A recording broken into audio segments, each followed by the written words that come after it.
Well, welcome everybody. I'm sorry I'm asleep at the wheel this morning, but we are following the CNCF guidelines, so please be kind to each other.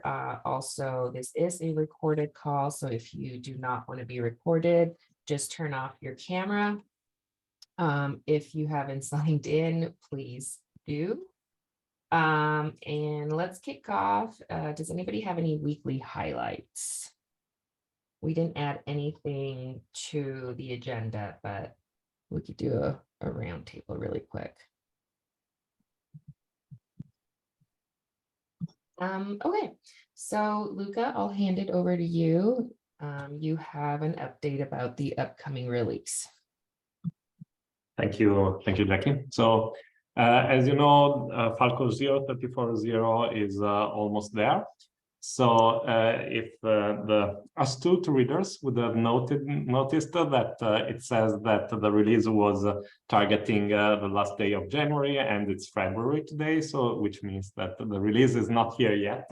But we mentioned it a couple of weeks ago that maintainers were a bit busy before, and so we started the release process a bit later than usual. But we are in a pretty good shape, so I wanted to update. What we did was thanks a lot to a lot of people here, including Fred and Terrell, who have been testing one of the latest RCs in the last week or so, in the last few days. We don't have anything. I think we managed to get rid of the bugs, of the most apparent bugs that we had upon startup of the kernel module. That's awesome. Thanks for finding it, and which means that the release, if everything continues like this, so I have been testing this on Kubernetes as well, and people like Andrea, Federico, Aldo, Lorenzo, and others, and Roberto have been testing it on a bunch of other environments with the RPM and Deb and so forth. If everything continues like that, I believe on Monday next week we will get everything out by Monday, at least next week. We will get everything out, which this time, especially if you are a Falco user, you'll probably be interested in that, because there's going to be a ton of features and a ton of documentation that goes with that, because we have not only a new release of Falco, but we also have a major release of the Helm chart. So if you use Helm, you're going to get, if you have seen the activity on the Helm repo, you probably know it, but you're going to get something that is able to automatically update the rules from our new repository that's been around for about a month, a bit more than a month, I think, which is something that people have been requesting, that the community has been requesting. But since that part comes with a bit of different behavior with respect of the usual Falco, the major version is incremented, and there's going to be a ton of documentation detailing exactly what to do if you want to upgrade, what are the differences. And thanks a lot to everyone that's helping in writing this documentation as well. For example, Andrea and Aldo, Lorenzo, and Jackie as well, who has been helping in writing the documentation for the release itself. Thanks a lot. I would not be able to do anything for this release if it wasn't for you, everyone. So thanks for your help and for making my job as release manager this time super easy. Thank you, Luca. I want also to say thank you to all the folks that are helping with Falco Cattle, because I know the hard work that there is behind that tool. So thank you a lot. Yeah, thanks everyone. That was a great update, Luca. We have a lot of time on the agenda, so if anybody has something that they want to share with the community, you're more than welcome to pipe up now. I know, Leo's might be now a good time. So, hey, I'm Melissa. So I'm super excited that I would like to propose today to join the gang as core maintainer for the libs repo. And without, ranting too much, but maybe you should know a little bit more about me and also what my background is and what the skills are going to be I bring on the table. So it's also a little bit of my story. So I started more in the academic, space, and also my career in cybersecurity started in Washington, D.C. doing US government research, and it was more focused around artificial intelligence, machine learning, and big data. Then I moved to California and joined Apple. And at the beginning, it was also more big data. I'm talking really big data, like petabytes and petabytes, and a lot of, Spark. I still do a lot of that. And ever since I started in cybersecurity, I worked a lot with red teamers on all sorts of engagements, purple team, red team, and I always was their honorary team member. So they taught me well and trained me a lot of tricks. And this is also how I ended up here. So I started realizing that the data is not good enough. So we need to fix it more from the ground up. And this is how a new opportunity came up, and I switched teams and took over Falco and scaled it out at Apple. And of course, little did I know at the beginning how painful that kernel stuff was going to be at times, for sure. And and I think the third skill set is to help, increase the efficiency in a real life production setting and try scaling it out better. So I think those are the three areas I would bring, more diverse skill set on the team. And maybe a little bit about myself.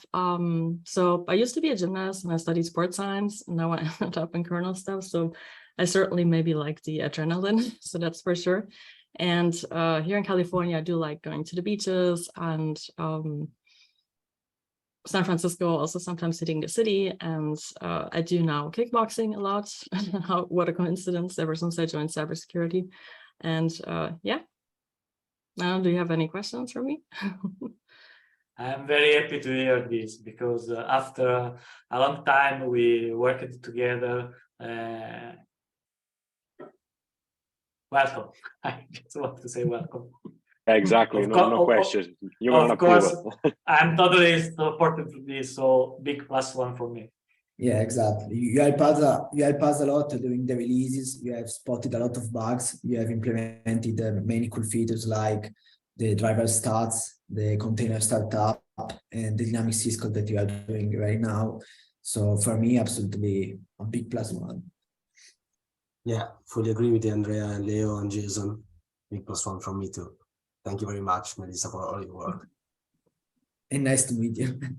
Finally. It's always correction. It's like, oh, it's the strange bugs. Like I only get the strange bugs. It's like Murphy's law always applies to me. So I only get to find one bug fixed for free deals. The Eisenbug girl.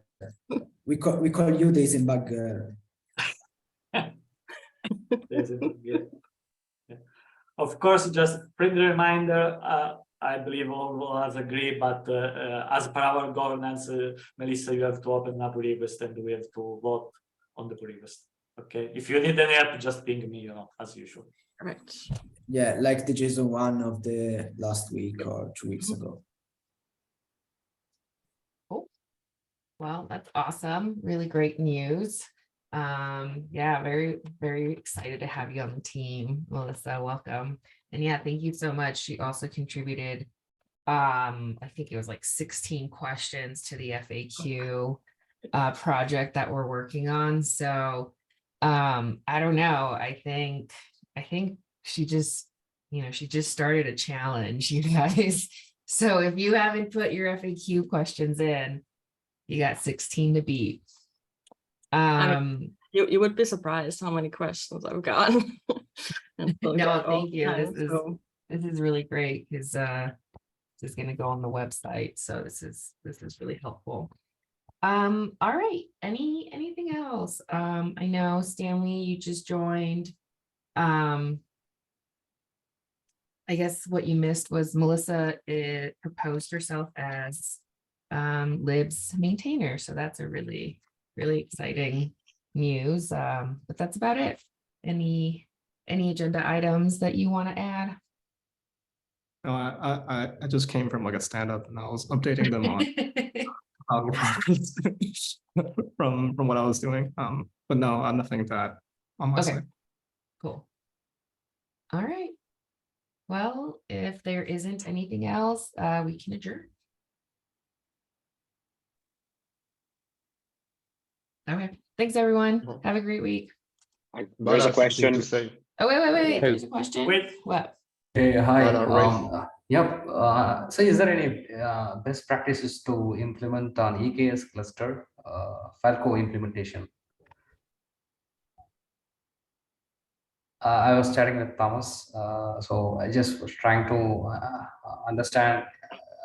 We are running I have a problem where the Falco part ran out of OM kill.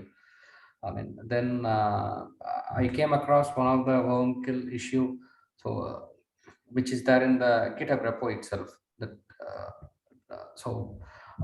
I'd like to know, is there any best practice where okay, can I run it as a daemon and as a systemd process Falco and the agent, or the architecture is pretty humongous where multiple clusters are there and regions are there. Trying to scope a bit of your question. Are you referring to, so your issue is you're deploying Falco EKS and you're interested in syscall collection on the node, or are you using the Kubernetes audit log EKS plugin? So the one that actually integrates with EKS right away. With the EKS it is actually. The application events we are collecting with Falco. So system call collection, right? Yeah. Okay.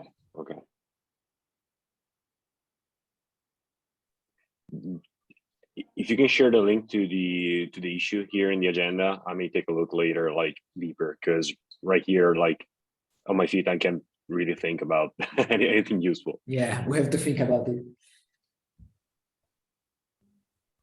Okay, but I haven't raised any issue because it's not the Falco's problem. The problem is some other noisy neighbor. So I want to make sure the Falco pod is running.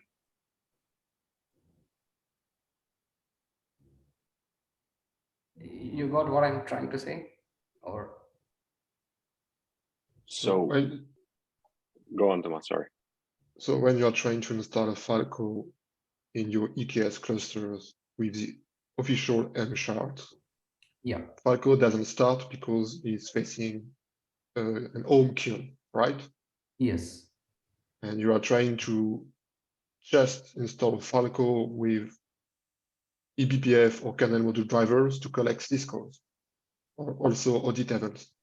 Yes.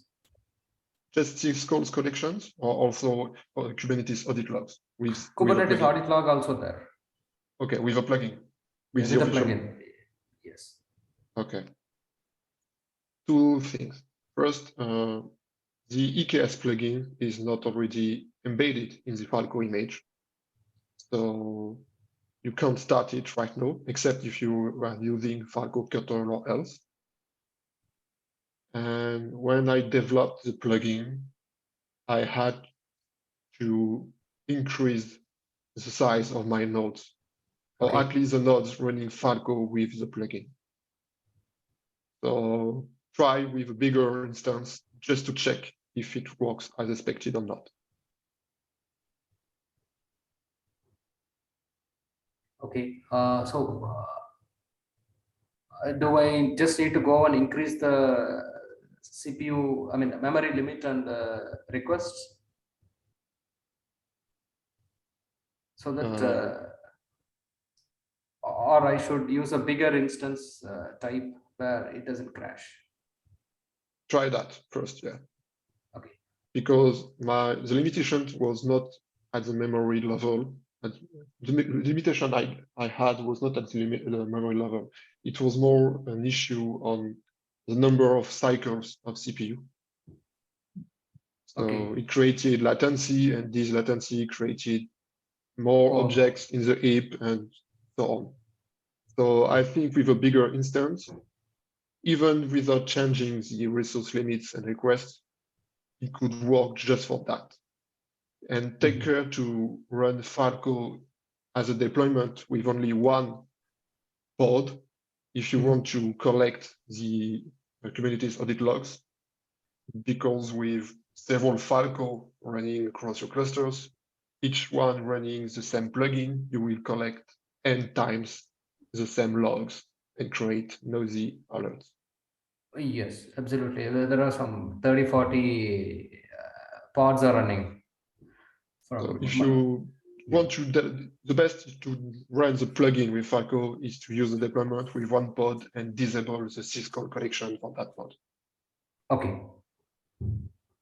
Yeah, I'll need to check that configuration and suggest or change that one there.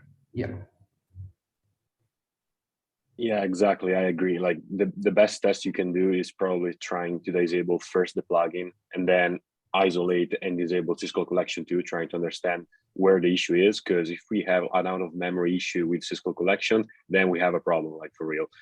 If it is the plugin implementation, for Kubernetes solid log specifically, I checked a couple of times and we didn't reproduce any memory leak or something, but of course, I will be happy to fix that if we find out that's the cause. So I may suggest try to disable and turn on and off syscall collection and the plugin, trying to see where the issue is first, and then let's figure out how to proceed. Okay, sure. I'll do it that way. For the EKS plugin, I don't think we have an issue with a memory leak. I have test clusters with this plugin running for 3 months now without disruption and no memory leak. It's not related to that kind of issue. Okay. The EKS cluster version, does it matter? It is on 1.23. For the plugin itself, no. It's totally related to CloudWatch API, so it's not. Okay.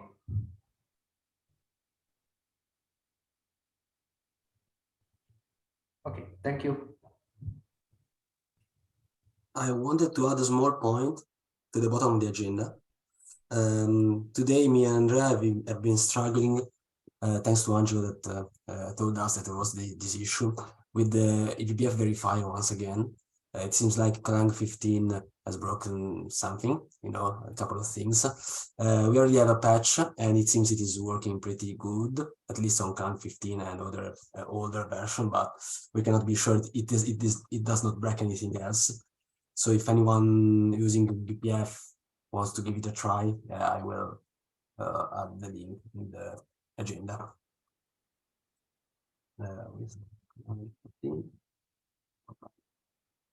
Okay, thank you very much.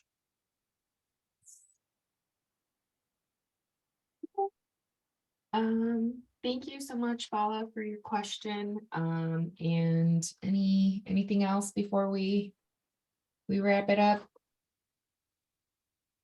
Cool. Thanks, everyone. Have a good day.